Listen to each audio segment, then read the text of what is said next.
नमस्कार दोस्तों, ये है लर्निंग शॉट्स। आप देख रहे हैं हमारी इंटरव्यू सीरीज और मैं हूं आदित्य ओझा। आज हमारे साथ मौजूद है विक्रम सिंह।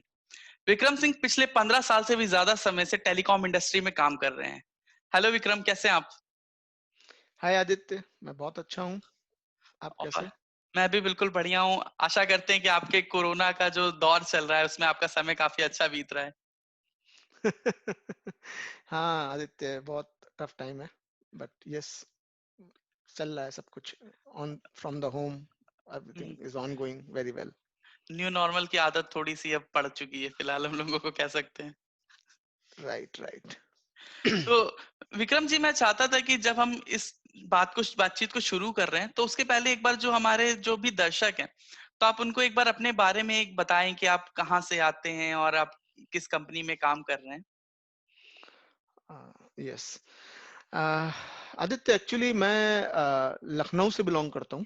हम्म। और मैंने अपनी ग्रेजुएशन इलेक्ट्रॉनिक्स एंड कम्युनिकेशन में आगरा के आरबीएस इंजीनियरिंग कॉलेज से 2002 में की थी। ओह। तो मैंने टेलीकम्युनिकेशन में इंजीनियरिंग करने के बाद सीडेक हैदराबाद से एम्बेडेड डिजाइनिंग में एडवांस कंप्यूटिंग कोर्स किया। हम्म। तो इस क्योंकि मेरा इंटरेस्ट बहुत इलेक्ट्रॉनिक्स की तरफ था, तो मैंने वो कोर्स जब किया तो अपने को और फंडामेंटली इम्प्रूव करने की कोशिश की, क्योंकि कॉलेजेस से जो एक्सपोजर होता है मोस्टली प्रैक्टिकल एक्सपोजर कम होता है। तो उस टाइम पे वैसे भी वो प्राइवेट इंजीनियरिंग कॉलेज में कम था, अब तो काफी इम्प्रूव हो चुका है। जी तो जी। जब हमने एडवांस कंप्यूटिंग कोर्स किया तो उसने काफी एक्सपोजर दिया, और वहां से फिर मैंने बैंगलोर में एक कंपनी ज्वाइन करी जहाँ पे मैं विंडो ओएस के ऊपर एम्बेडेड डिजाइनिंग में काम कर रहा था। अच्छा तो ये अच्छा। मेरा स्टार्ट कैरियर था। Then hmm suddenly, not suddenly, I can say I want to relocate my near by place, so I got a hmm opportunity to work Hughes communication company in 2004. Then I joined it, और मैं फिर गुड़गांव आ गया। अच्छा तो अच्छा। तो मैंने गुड़गांव से स्टार्ट किया। तो जब मैं वहां पहुंचा तो वहां पर ह्यूक्स एक सर्विस कंपनी थी और जो टेलीकॉम के लिए काम कर रही थी, नोकिया के लिए। तो हम्म। मैंने नोकिया के लिए टेलीकॉम में वर्क करना स्टार्ट किया, और वो मेरी स्ट्रीम से काफी मैच कर रहा था, तो मैंने उधर स्टार्ट किया और धीरे धीरे लर्न करना स्टार्ट किया चीजों को। तो जीएसएम हम्म पे हम काम कर रहे थे, तो जीएसएम की लर्निंग स्टार्ट करी वहां से। और हम्म पहले कंपोनेंट लेवल पे, फिर धीरे धीरे एंटिटी लेवल पे, फिर सिस्टम लेवल पे, विद एक्सपीरियंस मैंने उसमें अपने को ग्रो किया। हम्म। और 2014 में मैंने नोकिया को ज्वाइन किया, और अभी मैं नोकिया में ही हूँ, और एज ए R&D आर्किटेक्ट वहाँ काम कर रहा हूँ। और okay okay. GSM, WCDMA, LTE, future G technologies, इन पे अभी वर्क हो रहा है। एज एन आर्किटेक्ट मैं उस पे लर्न करने की कोशिश करता हूँ, और देखता हूँ किस तरीके से मैं उसमें और हेल्प कर सकूँ उसको इम्प्रूव करने में, ताकि एंड यूजर्स को उसमें बेनिफिट्स मिल पाए और नोकिया बेटर डिलीवरी कर पाए। जी जी। तो नोकिया का नाम तो ऐसा है कि शायद हमने जो उत्तर भारत में ही नहीं, मतलब पूरे भारत भर में जो हमने सबसे पहले जिस मोबाइल कंपनी का नाम सुना वो नोकिया ही था। और आज भी अभी हम कोई भी फोन अपने पास रखें पर पहला फोन तो सबके पास नोकिया का ही रहा होगा। सही बात है। हाँ। तो आपने मतलब कि 2004 में जब आप गुड़गांव आए तो वहां से फिर आपका कह सकते हैं कि टेलीकम्युनिकेशन का जो उस काम करने का दौर शुरू हुआ। राइट तो राइट। जैसे 2004 में की बात करें तो 2004 में बिल्कुल फोन नए नए आए थे। ठीक है, मतलब हम्म आम जनता अब उसको धीरे धीरे अडॉप्ट कर रही थी कि हमें फोन, मतलब हम भी फोन रखेंगे, और सिम कार्ड के लिए लोग अप्लाई करते थे, काफी टाइम लगता था। तो उस समय से, जैसे मैं काफी छोटा था उस वक्त, तो मेरे दिमाग में हमेशा एक बात चला करती थी। और चूंकि अभी भी मैं उस फील्ड का नहीं हूँ, तो मैं ये बात, आप चूंकि आज मिले तो मैं समझना चाहता हूँ आपसे कि हम लोग बटन दबाते थे, कॉल लग जाती थी, अभी भी बटन दबा कॉल लग जाती है, तो ये चीज होती कैसे है? आखिर ये कॉल लगती कैसे है? राइट।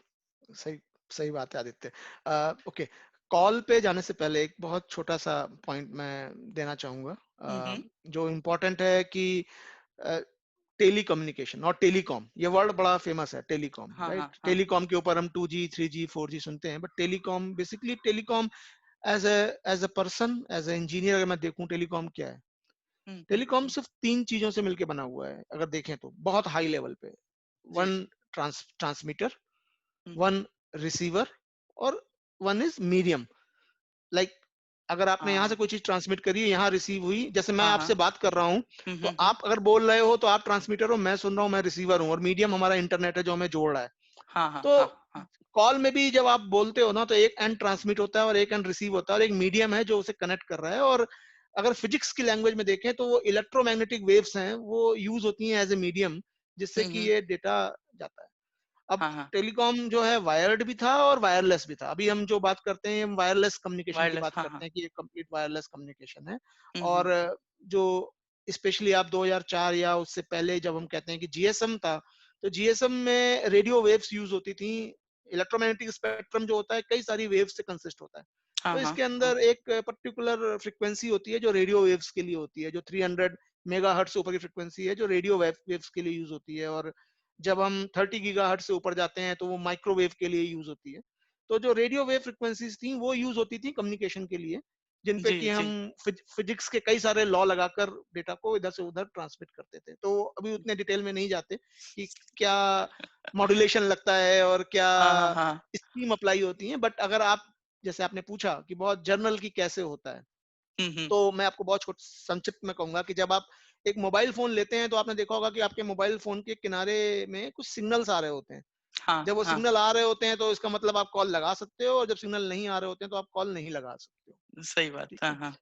तो मोबाइल में क्या है कि, और आपने ये भी देखा होगा कि जब आप अपने क्षेत्र में निकलते हो तो आपने देखा होगा कई जगह पर टावर लगे होते हैं, तो आप कहते हैं ये क्या भाई, ये मोबाइल के टावर हैं। वहां पर एंटीना लगे होते हैं, कुछ कुछ एंटीनास लगे होते हैं और एक टावर हुँ, लगे हुँ। होते हैं। तो हर थोड़ी हुँ, थोड़ी हुँ। दूर पे टावर लगे हुए हैं। वो टावर्स जो हैं वो एक्चुअल में मोबाइल नेटवर्क का एक नेटवर्क एलिमेंट है। एक हुँ। एलिमेंट है जिसको हम बोलते हैं बेस ट्रांस रिसीवर सिस्टम, जो ट्रांसमिट भी करता है और रिसीव भी करता है। जी, तो जी, उस जी। टावर पे वो बीटीएस लगे होते हैं, और वो कंटिन्यूअसली जिस बैंड पे आप चल रहे हो वो फ्रीक्वेंसी को उस एरिया में ट्रांसमिट कर रहे होते हैं।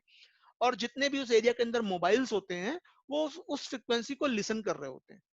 तो जो हुँ। मोबाइल उस फ्रीक्वेंसी को ढंग से लिसन कर लेता है और वो सारे टेलीकॉम के चैनल्स फुल हो जाते हैं, तो उस पे आपको सिग्नल दिखने लगता है कि हाँ भाई, मेरा मोबाइल अभी कनेक्टेड है टावर से। हुँ, हुँ, अब हुँ। जब आपने अपने मोबाइल से कोई कॉल ट्रिगर करी, अच्छा, हाँ। आपने जब कॉल ट्रिगर करी तो आपकी मैसेज वहां से पहुंचा आपके टावर पे। हुँ, हुँ। टावर के पीछे एक और चीज है आदित्य, कि हम वायरलेस की बात करते हैं, तो जो मोबाइल से टावर का कनेक्शन है वो वायरलेस है, हाँ, ताकि आप फ्री हाँ। हो, आप कहीं पे भी रोम कर सकते हो। लेकिन उसके पीछे का पूरा कोर नेटवर्क आज भी वायर्ड है, वो वायरलेस नहीं है।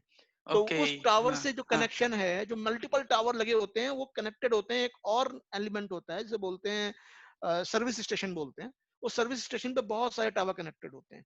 जैसे कि हमारा एक मोहल्ला है, मोहल्ले में कई सारे मोहल्लों को जोड़कर एक सर्विस स्टेशन बना दिया, हाँ, और हाँ। कई सारे टावर उससे कनेक्ट हो गए। इसी तरीके से कई सारे टावर सर्विस स्टेशन को जोड़कर हम एक मास्टर सर्विस स्टेशन बनाते हैं। तो जो मास्टर सर्विस स्टेशन होता है उसके पास सारा इंफॉर्मेशन होती है। उसके पास जो है होम लोकेशन, विजिटर लोकेशन, सारी इंफॉर्मेशन होती है कि कितने यूजर हमारे हैं जो इस एरिया में हैं, इनके नंबर क्या हैं, वो सारी इंफॉर्मेशन होती है। तो जब भी हम कोई कॉल कनेक्ट करते हैं और जिस नंबर पे कनेक्ट करते हैं, वो इस प्रोटोकॉल को फॉलो करता हुआ उस तक पहुंचता है।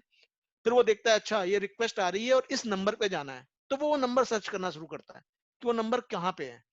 अगर वो हुँ। नंबर उसी लोकेशन में है तो उसी रजिस्टर में मिल जाता है कि हाँ ये देखो, ये होम लोकेशन में ये नंबर एग्जिस्ट करता है और मुझे इस पे कनेक्ट करना है। अगर वो जी, उस पे जी, नहीं जी, है, जी। आपने मुझे कॉल किया और मैं लखनऊ में था और आप बेंगलोर में थे, तो मैं बेंगलोर में हुँ। नहीं हूँ ना। तो फिर वो हाँ। क्या करता है कि वो सर्च करना शुरू करता है कि ये नंबर कहाँ पे अवेलेबल है। अब मैं लखनऊ के सर्वर में बैठा हुआ हूँ, तो लखनऊ के सर्वर पे जब वो मुझे फाइंड कर लेता है, तो फिर वो मेरे नियरेस्ट सर्विस स्टेशन को इंडिकेट करता है कि भाई ये कॉल आ रही है तेरे पास। हुँ, और उसके हुँ। बाद वो मेरे नियर स्टेशन पे आती है और स्टेशन से मेरे मोबाइल पे आती है। पर ये ऐसे होता है क्योंकि जो इलेक्ट्रोमैग्नेटिक वेव्स है ना, वो लाइट की स्पीड पे चलती हैं। तो जब वो जी, लाइट की जी, स्पीड जी। पे चलती हैं, तो जब आपने कनेक्ट किया तो आपके कनेक्शन से घूमते हुए मेरे पास पहुंच गई। अब जब मेरे पास पहुंची और मैंने कनेक्ट जैसे एक्सेप्ट किया उसको, तो हमारे और आपके बीच में एक डेडिकेटेड चैनल स्टेब्लिश्ड हो जाता है। और हुँ, उस हुँ, चैनल हुँ। के ऊपर जो हमारा कम्युनिकेशन होता है वो साइफर्ड होता है, सिक्योर्ड होता है। और वो मॉड्यूलेट इस तरह साइफर किया जाता है कि कोई इसको इंक्रिप्ट नहीं कर सकता, और हम अपना कम्युनिकेशन स्टार्ट कर लेते हैं। तो ये पूरी थ्योरी है जो हाई लेवल पर है, कि हुँ, हुँ। इस तरह से हम लोग कनेक्ट होते हैं। और इसमें बहुत सारे कॉन्सेप्ट हैं कि जब आप अपने मोबाइल को ऑफ कर देते हैं या ऑन कर देते हैं तो आपकी मोबाइल का स्टेटस वहां पे अपडेट होता रहता है। तभी आपने सुना हुँ, होगा हुँ। कि अगर मैंने अपना मोबाइल जैसे जैसे मैंने अपना मोबाइल अभी ऑफ किया तो मेरे मोबाइल का स्टेटस अभी अपडेट हो जाएगा, ये फोन बंद है। अब अगर आप ट्राई हाँ, हाँ, करेंगे ना तो वहीं से पता लग जाएगा कि ये फोन बंद है, बंद है। हाँ, मैसेज आ जाएगा बंद है। तो इस तरह से है, लोकेशन अपडेट्स वगैरह चलती रहती हैं, तो हम इस तरह से कनेक्टेड हैं। और तो ये तो बाकी मतलब कि जो हम अच्छा, आप कुछ कह रहे थे? नहीं, बाकी डिटेल में इसके फ्लोज अगर हैं, बहुत फ्लो हाँ, हैं हाँ। जो डिटेल में कभी डिस्कस करने को मिले तो हम आपको बताएंगे कि कई सारे इसमें और भी पॉइंट्स हैं जो कि ध्यान में रखे जाते हैं, और हर हुँ, हुँ। टेक्नोलॉजीज में वो चेंज होते हैं, मतलब जी, कि जी, कैसे काम बिल्कुल, करते बिल्कुल। तो मतलब कि जो हम लोग बस फ़ोन उठाते हैं और बटन दबा देते हैं और कॉल लग जाती है, उसके पीछे ना जाने कितनी चीज़ें पलक झपकने के अंतर में ही हुआ करती हैं एक साथ। हैं। बिल्कुल तो सही, ऐसे में आदित्य। तो काम में भी ऐसे काम में भी काफ़ी मज़ा ही आता होगा। हाँ, बिल्कुल आदित्य। और बहुत आप ये कह सकते हो कि अ, इसमें बहुत ध्यान रखना होता है कि हुँ, हुँ। हमारा नेटवर्क बना रहे और हमारे यूजर उसको यूज करते रहें। हुँ, तो हुँ, हुँ। As as a software developer काफी कॉम्प्लेक्सिटी इसके पीछे रहती है। और जब कभी आप फोन मिलाते हो और आप कहते हो कि जी मेरा नेटवर्क नहीं आ रहा, या मेरी कॉल कनेक्ट नहीं हो रही, या कॉल डिस्कनेक्ट हो रही है, तो आप तो अपने अपने ऑपरेटर को कंप्लेन करते हो कि एयरटेल को, वोडाफोन को, इन सबको कंप्लेन करते हो कि यार तुम्हारी सर्विस नहीं अच्छी है, तुम ये नहीं कर रहे। बट हाँ, हाँ। अल्टीमेटली उसके पीछे हम वेंडर्स बैठे हुए हैं, जो ज नोकिया है, एरिक्सन है, हुआवी है। तो वो कंप्लेन एक्चुअल में हमारे पास आती है, और वो हमारे हाँ, सॉफ्टवेयर में हमारे लिए एक नया चैलेंज होता है कि अरे यार इस सिचुएशन ये में क्या देखो हो यार गया? वेदर, यहाँ वेदर गड़बड़ता है तो यहाँ पर कॉल नहीं बन पा रही है, या मतलब, तो वो सब चीजें रहती हैं। तो चैलेंजिंग है, अच्छा है, और डेली कुछ ना कुछ सीखने को रहता है इसमें। मतलब और डेली मुझे लगता है सुन के कि काफ़ी ज़्यादा रोज़ की काफ़ी ज़्यादा टास्क भी रहती होंगी। बिल्कुल। तो अब तो ये तो बात हो गई कि हमारी जो हमने जो सबसे प्राइमरी चीज थी, जो बेसिक सवाल था कि कॉल कैसे लगती है। तो उसके बाद मैं अपनी ही समय की टाइमलाइन में थोड़ा और आगे बढ़ूंगा। तो जैसे जैसे हम्म। टेक्नोलॉजी बढ़ती गई, समय बढ़ता गया और फोन वोन आते गए नए, तो हमने कई चीजें और सुनने शुरू की। इंटरनेट कनेक्शन लोगों पे आ गए, फिर 2G आया, 3G आया, फिर 4G आया। तो हम्म। लोगों में उत्साह था कि अब 4G आ गया, मेरा नेट और अच्छा चलेगा। 3G में राइट। 3G अभी 3G से पोर्ट करा लो, ये सब बातें कर लो। 2G में नेट ही नहीं हम्म। चलता, ये सारी चीजें हमेशा से हुआ करती हैं। तो हम्म।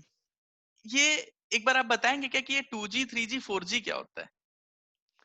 अच्छा, एक्चुअली टेलीकॉम में जो भी प्रोटोकॉल्स डिफाइंड हैं वो यूनिफॉर्मली स्टडी होती है उसकी, और स्टडीज होके वो अप्रूव्ड किए जाते हैं। और और 2G 3G 4G एक एक्चुअली जनरेशन है, नेक्स्ट जनरेशन इवोल्यूशन है हम्म टेलीकॉम हम्म का। तो हम्म जब हम पहले 1G था, सबसे पहले 1G हुआ करता था, मे बी आपको पता होगा कि 90s 80s में जो पहले था वो 1G चलता था, फर्स्ट जनरेशन थी। हम्म। वो डिजिटल नहीं थी, वो पूरी एनालॉग थी। हाँ हाँ। 2G में पहली बार डिजिटल कम्युनिकेशन इंट्रोड्यूस्ड हुआ, और 2G ने स्टार्ट किया कि मैं वॉइस के साथ साथ एसएमएस भी दूंगा। तो उन्होंने वॉइस के साथ एसएमएस स्टार्ट किया, तो बड़ा उसमें आपको याद होगा कि एसएमएस के भी पैसे लगते थे बहुत पहले। हाँ हम हाँ जब हाँ एसएमएस करते थे ना, हाँ तो वो भी हाँ एक हाँ। चार्जिंग हुआ करती थी कि एसएमएस किया। फिर हम्म। जीएसएम ने अपने को थोड़ा और इम्प्रूव करके जो है डेटा देने की कोशिश करी, और 2.5G एक आया जिसमें हम्म। डेटा मिलना शुरू हुआ। तो हमको जीएसएम से आप थोड़ा थोड़ा बहुत जीपीएस सर्विसेज, लोकेशन, ये सब अपडेट करना आपने स्टार्ट कर दिया था। हम्म और उसमें आपको बहुत माइन्यूट स्पीड मिलती थी, मतलब हम्म 200 kbps, और मे बी उससे भी कम स्पीड मिलती थी। 3G जो था वो नेक्स्ट जनरेशन थी, जिसमें मेन फोकस किया गया कि भाई वॉइस कॉल तो ठीक है, वो तो आज भी जीएसएम में है, तो हम्म। और एक्स्ट्रा क्या दे सकते हैं। तो एक्स्ट्रा हुआ कि हमको ना मल्टीमीडिया सर्विसेज देनी चाहिए, उसके लिए हमें थोड़ी सी हाई स्पीड चाहिए थी। तो 3G जब हाँ। ईयर 2000 के आसपास लॉन्च हुआ, तो इसका मेन फोकस था कि वो थोड़ा और स्पीड दे रहा था, और near about if I am not wrong then 2 Mbps की स्पीड से स्टार्ट हुआ था, और इसमें मल्टीमीडिया सर्विसेज थी। आप वीडियो यूट्यूब वगैरह देख सकते थे। तो हम्म। बड़ी मोबाइल्स उसी समय 2000 में आप देखा होगा कि आपके 2003-4 के आसपास से आपके मोबाइल फोन में भी क्रांति आना शुरू हो गई थी। हाँ, मोबाइल हाँ, फोन हाँ। भी जो पहले नॉर्मल नोकिया के टेक्स्ट मोबाइल से उससे हटकर एंड्रॉइड बेस्ड मोबाइल आना स्टार्ट हो गए थे, सैमसंग जी, वगैरह जी। पिक्चर में आ चुके थे, फोन आ रहे थे, और हम आपस में वीडियो कॉल भी कर सकते थे। तो हुँ, 3G हुँ। ने वो इस जरूरत को पूरा किया था। लेकिन टेलीकॉम में हमेशा नीड बढ़ती जा रही थी। तो और सही पैरेलल में बात हम है। जैसे आपको बोला कि हर 10 साल में एक नया जनरेशन निकल रहा होता था। तो 2010 में हम 4G पे आए, जो लॉन्ग टर्म इवोल्यूशन बोलते हैं, आपने सुना होगा। जनरली आप हाँ, 4G हाँ, हाँ, हाँ। देखते हो लेकिन साथ में LTE यूज होता है, हाँ, हाँ, हाँ। LTE। हाँ, तो हाँ, लॉन्ग हाँ। टर्म इवोल्यूशन आया और इसका मेन फोकस था कि जो डेटा स्पीड है इसको हम और तेज करें, मतलब और फास्ट डेटा स्पीड करें। हुँ, और हुँ। स्पेसिफिकेशन जो बनाए गए थे उसके पर्सपेक्टिव से आइडियल कंडीशन में 4G 100 एमबीपीएस की स्पीड दे सकता था। तो 4G हुँ, बनाया गया था तो 100 एमबीपीएस की स्पीड से बनाया गया, और जब वो आया तो मतलब क्रांति मच गई। भाई हम तो डेटा डाउनलोड कर रहे हैं, जल्दी जल्दी डाउनलोड हो रहा है, हम वीडियो स्ट्रीमिंग पे बात कर रहे हैं, वाह 4G ने एकदम चीजें सही कर दी। लेकिन वॉइस कॉल अभी भी 4G में उतनी स्ट्रांग नहीं थी, तो लोग GSM यूज करते थे वॉइस कॉल के लिए, ऑपरेटर्स, और 4G यूज करते थे डेटा के लिए। फिर आपने एक नया वर्ड सुना होगा, वोल्टे। हाँ, तो हाँ। वोल्टे आया कि ये वोल्टे वोल्टे वोल्टे क्या है जी? अभी रिसेंटली जियो ने बोला कि हम वोल्टे कॉल दे रहे हैं। तो वोल्टे हुँ, क्या है कि ये वॉइस ओवर एलटी है। उन्होंने कहा कि यार जब डेटा इतनी स्पीड से ट्रांसमिट हो सकता है तो क्यों ना हम वॉइस को भी वही पाथ दें जो पाथ डेटा के लिए है। तो उन्होंने हुँ, हुँ। एलटी के ऊपर वॉइस को रख के वोल्टे लॉन्च किया कि अब हम वॉइस भी देंगे एलटी के अंदर। जी, जी, जी। तो ये हुँ, अभी का अगर आप देखो तो ये इस समय कुछ कंट्रीज एलटी को फुल्ली डिप्लॉयड कर चुके हैं। इंडिया भी अब एलटी को फुल्ली डिप्लॉयड कर रहा है, उस डायरेक्शन में ये सारे ऑपरेटर्स, एयरटेल, वोडाकॉम, जियो, सारे 4G के नेटवर्क को बनाने की कोशिश कर रहे हैं। अगर पीछे जाओगे आदित्य, तो मैंने बोला कि जैसे हुँ। जीएसएम है तो आपने देखा था टावर है, या हाँ, हाँ। टावर होते हैं तो हाँ, हाँ। तो जैसे जैसे एलटी आता है तो आपको ये चीज जाननी पड़ेगी, जितनी आप नेक्स्ट टेक्नोलॉजी में जा रहे हैं ना, उतना ही आपका कवरेज एरिया कम होता जा रहा है टावर्स का, तो आपको मोर टावर्स चाहिए। तो हाँ, अगर हाँ, 4G हाँ, का सही है। फुल आपको चाहिए कि आपको कहीं पे भी खड़े हो और हर जगह आपको सिग्नल मिले और आप डेटा यूज कर सकते हैं, तो हमको अपना नेटवर्क ऐसा बनाना पड़ेगा कि हम पूरे नेटवर्क में यूनानिमसली सब जगह पर एक बराबर टावरिंग दे पाएं, ताकि उसको हम ढंग से यूज कर पाएं। तो अभी 4G के लिए हम मैच्योर कह सकता हूं कि उतने नहीं है, बट हम उस डायरेक्शन में हैं कि हम 4G को पूरी तरीके से भारत में बना पाएंगे और बहुत अच्छी डेटा स्पीड हम सबको मिलेगी। तो तो तो मतलब कि अभी हम लोग 4G में बढ़ रहे हैं आगे। अभी हम लोग यस, पूरी तरीके से उसमें एक्सपर्ट नहीं हुए हैं, हमारा देश पूरी तरीके से बेहतर नहीं हुआ है, अभी हम बढ़ रहे हैं उस डायरेक्शन में। तो यस, हाँ, यस। और जैसे आपने, मैं एक बात शेयर करना चाहता हूँ कि आपने कहा कि वो फोन आपको याद होगा कि इसके एसएमएस के रुपए कटते थे। तो मुझे आज भी याद है कि हमारे घर में पहला सिम आया था एसआर का, जो कि बाद में जाके हम्म, हच हुआ था, और हच से फिर वोडाफोन, अभी तो वीआई हो गया हम्म, है। तो हम लोग के यहाँ जब हम्म, वो सिम आया था तो उसमें 4 रुपए 50 पैसे प्रति एसएमएस के लगते थे, कि आप भेज रहे हैं हम्म, एसएमएस तो 4.5 रुपए हम्म, एसएमएस के लगते थे। तो अ, अभी एक चीज और मैं कहना चाहता हूँ कि मैं अभी थोड़े दिन पहले, जैसे आपने 4G तक का हमें बताया काफी चीजें, तो आपको याद होगा हाल में ही एप्पल ने अपना आईफोन 12 लॉन्च किया है।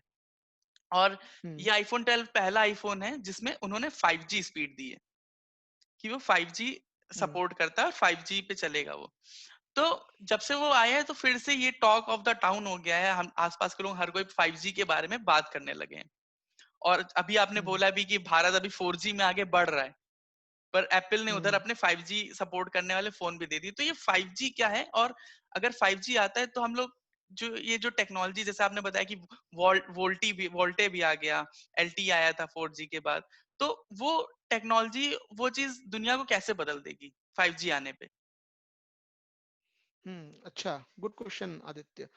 हम्म, एक्चुअली अगेन मैं बहुत ही सिंपल लैंग्वेज में पहले बताने की कोशिश करूंगा कि जी, जी। अगर मैं देखूं कि मैं 4G से 5G में एज ए आम आदमी मैं 4G से 5G में क्या पाऊंगा, हम्म, हम्म, तो 5G जैसे हमने देखा कि 4G 3G के ऊपर एक इवोल्यूशन था जहां पर कि डेटा स्पीड हमें बहुत अच्छी मिल रही थी। तो 5G उसके ऊपर एक और इवोल्यूशन है जहां पर आपको अनबिलीवेबल डेटा स्पीड मिलेगी as per the studies specifications of 5G। हम कहते हैं कि 100 एमबीपीएस की स्पीड 4G में है, और यहाँ पर हम जीबीपीएस में बात करते हैं कि हमको 30 जीबीपीएस की और उससे भी ज्यादा की स्पीड 5G में मिलेगी। ओके। एक छोटा सा एग्जांपल लो कि आपके पास एक जैसे आप कैसे देखोगे, अगर आप कहो कि आप पे एक डीवीडी है, हुँ, हुँ, ठीक है, हुँ। उस डीवीडी को आपको कॉपी करना है और उस डीवीडी का जो साइज है वो मे बी 5 GB है, ठीक है। ठीक है। तो हुँ, आज की डेट पे 5 GB की डीवीडी को अगर आपको कॉपी करना है और आपका वायरलेस जो घर पे है वो 50 एमबीपीएस की स्पीड दे रहा है आपको, तो हुँ। आपको 11 से 12 या 13 मिनट लगेंगे उसको कॉपी करने में, ठीक है। जी। हाँ, हाँ। जो बहुत है, मतलब बहुत है थोड़ी इसको, जो जो हमने पहले से 3G देखा था उससे तो बहुत है, लेकिन सही 5G बात। आपको आंखों को ऐसा कर देगा कि अपनी स्पीड के साथ 5G फोन से आप वही डेटा 4 सेकंड में कॉपी कर दोगे। तो जो ओके। 13 मिनट में काम हो रहा है वो 4 सेकंड में हो जाएगा। ये 5G का आम आदमी पे पहली चीज दिखेगी कि ये डेटा स्पीड। अब इतनी डेटा स्पीड का हम क्या करेंगे, कैसे करेंगे, क्या यूज होगा, वो सेकेंडरी है। बट हुँ, हुँ, दूसरा जो हुँ। 5G का बड़ा यूज केसेस जो है, वो 5G के बड़े यूज केसेस जो है वो 5G में एक और चीज भी अच्छी आ रही है कि वो डिवाइस टू डिवाइस कम्युनिकेशन देगा। डिवाइस टू डिवाइस कम्युनिकेशन मतलब कि जैसे आप मेरे साथ बैठे हो, अभी हाँ, आप मुझे कॉल कर रहे थे, अभी आपने पूछा कि विक्रम मैं कॉल करूंगा तो कैसे होती है, तो अभी जब मैं कॉल करता हूँ और हम दोनों एक कमरे में बैठे हो ना, और आप मुझे कॉल करो, तो वो कॉल मेरे पे सीधे नहीं आती है, वो पहले यहाँ से सर्वर पे जाती है, हाँ, हाँ, सर्वर हाँ। से वो पहले पीछे एमएससी पे जाती है, एमएससी से आपका नंबर सर्च होता है, फिर लोकेशन ढूंढ के पता लगता है अरे ये तो यहीं बैठा हुआ है, फिर हमारे सर्वर पे वापस लौट के आती है, फिर हमारे उस पे आती है, फिर आप पे कॉल आती है। इतना हाँ। ट्रेवर्स पाथ लगता है, तब हुँ, हुँ। जाकर हमारी आपकी बात होती है। हुँ, हुँ, 5G हुँ। कहता है कि उसमें एक कैपेबिलिटी आ गई कि वो कोर नेटवर्क यूज नहीं करेगा। वो पहले हाँ। देखेगा क्या मेरे बगल में बैठे हो क्या तुम? अगर बगल में बैठे हैं तो हमारे और आपके बीच में सीधे एक चैनल खुल जाएगा और हम सीधे बात करने लग जाएंगे। ओह! तो ओह! ये जो है मोबाइल टू मोबाइल, मतलब device to device communication start होगा। Not only mobile to mobile, device to device communication start हो जाएगा। और इससे क्या होगा कि आपने सुना होगा कि ऑटोमोबाइल में एक आजकल बड़े ऐड चल रहे हैं कि ड्राइवरलेस कार कार आएंगी, है ना। हाँ, ये हाँ, हाँ, ये सारी हाँ। ये सारी जो टेक्नोलॉजीज हैं, ये सारी बैक कर रही हैं 5G के ऊपर, कि 5G में जब हम device to device communication support करेंगे तो जितनी भी कारें चल रही होंगी, अगर सब में 5G इनेबल्ड होंगी, तो वो सब आपस में बात कर रही होंगी, अरे ब्रेक लगा लो, यार ये कर लो, मतलब वो हुँ, सब हुँ, कारें हुँ। आपस में बात कर रही होंगी, सारी डिटेल्स होगी हमारे पास। हमने कई सारी हॉलीवुड की मूवी में देखा था कि वहां पे प्रोडिक्शन करते थे और वो एक कार से बैठ के दूसरे कार की सारी डिटेल जान जाते थे। ये सारी जी, चीजें जी, जी, जो जी। हमने सोची थी कभी, वो शायद पॉसिबल भी होंगी। 5G से ये एक बड़ा बेनिफिट होगा। दूसरा, जब हुँ। हमारा कम्युनिकेशन जब पॉइंट टू पॉइंट होगा ना, तो इसमें सिक्योरिटी ऐड हो जाएगी। अभी क्या होता है कि हम जाते हैं तो पूरे नेटवर्क के थ्रू जाते हैं, तो हमारा जो बीच का कम्युनिकेशन होता है वो कहीं भी टैप हो सकता है, और कहीं भी कम्युनिकेशन को जनरली साइबर क्राइम वगैरह भी वही जगह यूज करते हैं जहां से वो डेटा को लेते हैं कि भाई क्या यूज हो रहा है, क्या बात हो रही है। तो 5G से 5G में एडवांटेज भी है और मैं डिसएडवांटेज भी बोलूंगा। एडवांटेज ये है कि आप और हम जो बात करेंगे ना, वो सिर्फ हम और आप करेंगे, दो डिवाइस ही करेंगी, और किसी नेटवर्क में जाएगा नहीं, तो वो हाँ, सिक्योर होगा। हाँ, हाँ। एक सेंस में सिक्योर भी होगा, और इसके डिसएडवांटेज क्या होंगे वो वक्त बताएगा, वो मैं अभी कमेंट नहीं कर सकता। एंड फ्रीक्वेंसी बहुत हाई यूज होगी, तो एक्चुअल में क्या है कि रेडियो फ्रीक्वेंसी की जो लिमिट है उससे ऊपर जाएंगे अब हम हुँ। मिलीमीटर वेव्स में जाएंगे, वेव्स में जाएंगे। आपके जो माइक्रोवेव जो होते हैं उनकी फ्रीक्वेंसी से भी ऊपर जाएंगे। 5G टेक्नोलॉजी के अंदर जो स्पेक्ट्रम्स होंगे वो काफी बड़े स्पेक्ट्रम्स यूज किए जाएंगे इसके लिए, तो उसके भी कुछ एडवर्स इफेक्ट हो सकते हैं हाई हाँ, फ्रिक्वेंसीज के। ऐसा कई सारे संस्थाएँ कह रही हैं। संस्थाएं कह रही हैं, बट अभी हुँ, तक हुँ। कोई टेक्निकली उसको प्रूवन नहीं किया गया। बट जब हुँ। 5G जब फुल्ली लॉन्च होगा, तब हम उसमें उसके ड्रॉबैक्स भी देख पाएंगे। बट आदित्य, जब ये आएगा, इसके लिए एक चीज बहुत इंपॉर्टेंट है कि बहुत मजबूत इंफ्रास्ट्रक्चर बनाना पड़ेगा, हुँ। क्योंकि हाई फ्रिक्वेंसी है तो इनकी कवरेज बहुत छोटी होगी, तो हमें बहुत सारे बीटीएसएस प्लान करने पड़ेंगे, बहुत सारे नेटवर्क प्लान करने पड़ेंगे, और एक स्ट्रॉन्ग नेटवर्क बनाना पड़ेगा, तब हम जाकर इस 5G को फुल्ली अपने यूजर्स में ले पाएंगे। तो अभी टाइम है उसके लिए। अभी कुछ कंट्रीज ने स्टार्ट किया है, इंडिया भी डेमो स्टार्ट कर रहा है, कर चुका है, और हुँ, वोडाकॉन भी हुँ। डेमो कर रहा है। तो जब ये डेमो सक्सेसफुल होंगे, may be Jio is also working very well on it. वो सैटेलाइट के साथ कैसे कम्युनिकेशन देंगे, इस पे भी डिस्कशन चल रहे हैं उनके।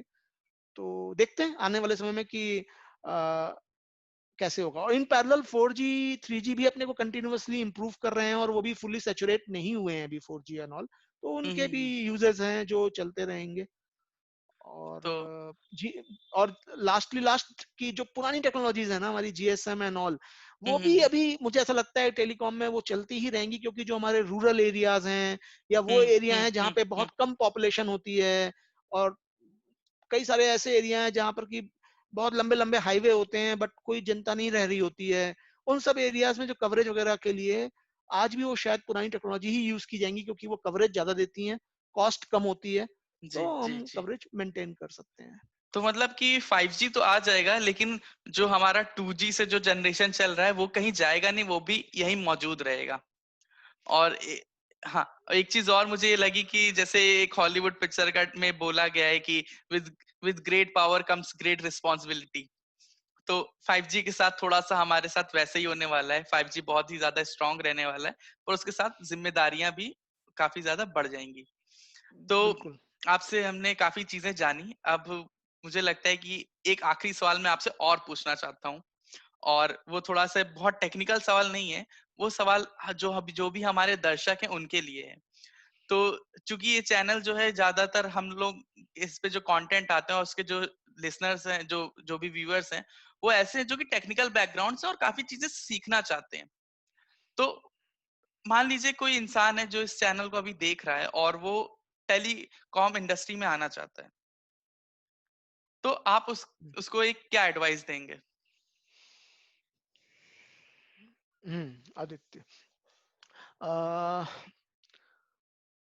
Telecom industry as I mention earlier बहुत वाइड है, बहुत हम्म। बड़ी है, तो ऐसा जी नहीं जी। है कि टेलीकॉम इंडस्ट्री में आने के लिए हमें इलेक्ट्रॉनिक्स एंड कम्युनिकेशन में बीटेक या बीई करना ही मैंडेटरी है, जी जी जी।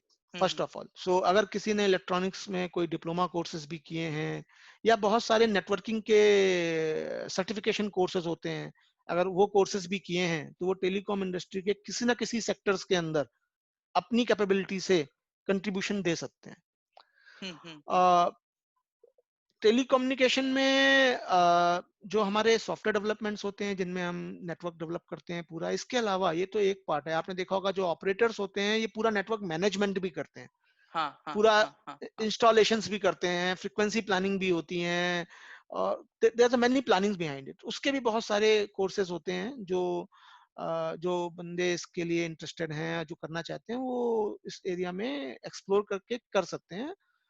और एक काम और भी कर सकते हैं आदित्य, अगर इंजीनियरिंग कोर्सेज के अलावा, हम्म। क्योंकि जो इंजीनियरिंग से आएगा वो डेफिनेटली डेवलपमेंट के एरिया में वी नो द पाथ कि वो किस तरह से डेवलपमेंट के एरिया में जा सकता है, बट उनके जी लिए भी जी। जब हम लोग, मैं खुद जब अपना इंजीनियरिंग कर रहा था तो मुझे भी इतनी विजिबिलिटी नहीं थी कि मुझे टेलीकॉम में क्या चीज ऐसी पढ़नी चाहिए। हम तो अपना फिजिक्स और इलेक्ट्रोमैग्नेटिक्स इन सब पे ही फोकस कर रहे थे, तो वो एरिया तो फोकस करना ही है। बट हम्म। आज की डेट में जो नॉलेज बढ़ रही है, तो हम कुछ वर्कआउट कर सकते हैं आदित्य कि क्या बेसिक चीजें हैं जो हम उनको मे बी कुछ वर्कआउट करके हम कोशिश करेंगे आपके साथ कि कुछ ऐसी इंफॉर्मेशन अगर अवेलेबल करा सकें इंजीनियरिंग स्टूडेंट्स को, जो वो इसको यूज करें, जो उनको जी हेल्प जी। करे। और साथ के साथ जो लोग इंजीनियरिंग नहीं कर रहे हैं, जो किसी डिप्लोमा या किसी अदर ग्रेजुएशंस में हैं, अगर वो हम्म। टेलीकॉम में आना चाहते हैं तो वो किस क्षेत्र में आ सकते हैं और उनके लिए उन्हें क्या कोर्सेज करने चाहिए, इस तरह की जी अगर जी। इंफॉर्मेशन चाहिए होगी तो हम वर्कआउट कर सकते हैं और ऐसी इंफॉर्मेशन आपके चैनल के माध्यम से उन तक पहुंचाने का प्रयास करेंगे। जी बिल्कुल बिल्कुल। तो फिलहाल जो अभी इस इंटरव्यू को सुन रहे हैं, तो उनको हम ये भी बताना चाहते हैं कि जैसे ही विक्रम जी के पास थोड़ा सा समय होगा हमारे लिए, तो हम लोग इसके बारे में एक विस्तार से बात करेंगे कि जो नए युवा हैं और जो नए लोग हैं वो आना चाहते हैं इस टेलीकॉम इंडस्ट्री में, तो वो कैसे आए। फिलहाल जी से आपसे बात करके हमें बहुत अच्छा लगा, और काफी ज्यादा नई चीजें जो हालांकि है वो बहुत पुरानी, क्योंकि वो हमारे साथ बराबर से चलती आ रही है, पर हमने कभी उसके बारे में इतनी अच्छे से सोचा नहीं और समझा नहीं, उसको आपने हमें बताया। और आपका बहुत बहुत धन्यवाद कि आप हमारे साथ इस बातचीत में आए। धन्यवाद, धन्यवाद आदित्य, ये मौका देने के लिए धन्यवाद। जी जी। तो जो भी इस वीडियो को देख रहा है, कृपया इस चैनल को लाइक करें, सब्सक्राइब करें, और हाँ, कमेंट करना ना भूलें। मैं हूँ आदित्य ओझा, ये चैनल है लर्निंग शॉर्ट्स। धन्यवाद।